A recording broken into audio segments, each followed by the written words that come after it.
राजस्थान माध्यमिक शिक्षा board RBSC के नवनियुक्त अध्यक्ष हनुमान सिंह राठौड़ ने सोमवार को बोर्ड मुख्यालय में अपना पदभार ग्रहण कर लिया।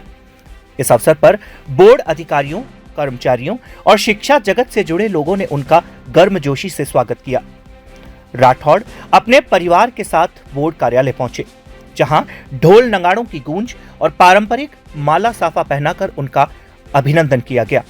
पदभार ग्रहण करने के बाद पत्रकारों से बातचीत में हनुमान सिंह राठौड़ ने कहा कि उनकी पहली और सबसे बड़ी प्राथमिकता राष्ट्रीय शिक्षा नीति एनईपी को राजस्थान माध्यमिक शिक्षा बोर्ड के स्तर पर प्रभावी और सुचारू रूप से लागू करना होगी। उन्होंने बताया कि राष्ट्रीय शिक्षा नीति के सफल क्रियान्वयन के लिए पाठ्यपुस्तकों की आवश्यकता होगी, शिक्षकों को प्रशिक्षण देना होगा तथा शिक्षा से जुड़े सभी पक्षों को इसके प्रति सकारात्मक रूप से तैयार करना होगा। इसके साथ ही बोर्ड परीक्षाओं के प्रश्न पत्रों की संरचना भी नई शिक्षा नीति के अनुरूप विकसित की जाएगी। राठौड़ ने कहा कि इसके लिए चरणबद्ध तरीके से प्रशिक्षण कार्यक्रम आयोजित किए जाएंगे ताकि शिक्षक, परीक्षा विशेषज्ञ और संबंधित अधिकारी नई व्यवस्था को बेहतर ढंग से समझ सके और उसे लागू कर सके। बोर्ड की मौजूदा कार्यप्रणाली के संबंध में पूछे गए सवाल पर उन्होंने स्पष्ट किया कि उनका उद्देश्य किसी भी व्यवस्था में अनावश्यक परिवर्तन करना नहीं है। उन्होंने कहा कि बोर्ड में जो व्यवस्थाएं वर्तमान में संचालित है, उनमें सुधार और गुणवत्ता बढ़ाने पर ध्यान दिया जाएगा। उन्होंने कहा, मेरी इच्छा व्यवस्थाओं को बदलने की नहीं, बल्कि जो अच्छा कार्य हो रहा है उसे और बेहतर बनाने का प्रयास करूंगा। संस्थागत सुधार और गुणवत्ता संवर्धन के माध्यम से बोर्ड को नई ऊंचाइयों तक ले जाने का प्रयास रहेगा। आपको सर बधाई हो, 4 साल बाद अध्यक्ष मिला बोर्ड को, क्या प्राथमिकता रहेगी? अध्यक्ष 4 साल बाद मिला है, लेकिन बोर्ड का काम तो चल ही रहा है।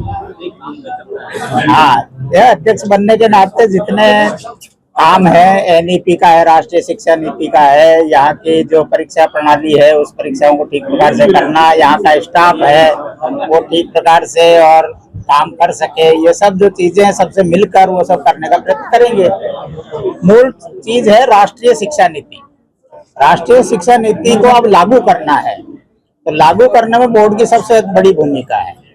उसके लिए पाठ्य पुस्तकें भी चाहिए, अध्यापकों का प्रशिक्षण चाहिए और सबका मन बनाना है। उसके बाद में जो परीक्षा का हमारा प्रश्न पत्र बनते हैं, वो प्रश्न पत्र भी राष्ट्रीय शिक्षा नीति के अनुरूप बनने हैं, तो उसकी ट्रेनिंग होगी अध्यापकों की, ताकि उसके जैसा वो प्रश्न पत्र बना सकें।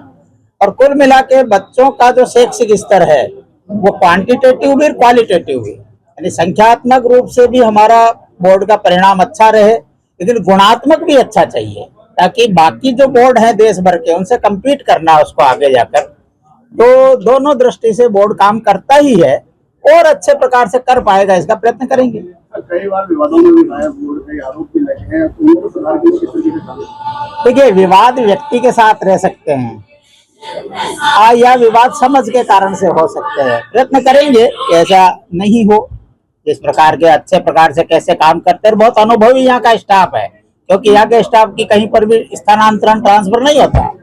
इस बोर्ड की प्रत्येक प्रणाली के वो जानकार है। जानकार होने के कारण अगर उनके साथ टीम वर्क से चले, इस प्रकार का कोई भी विवाद यहाँ पर हो नहीं सकता।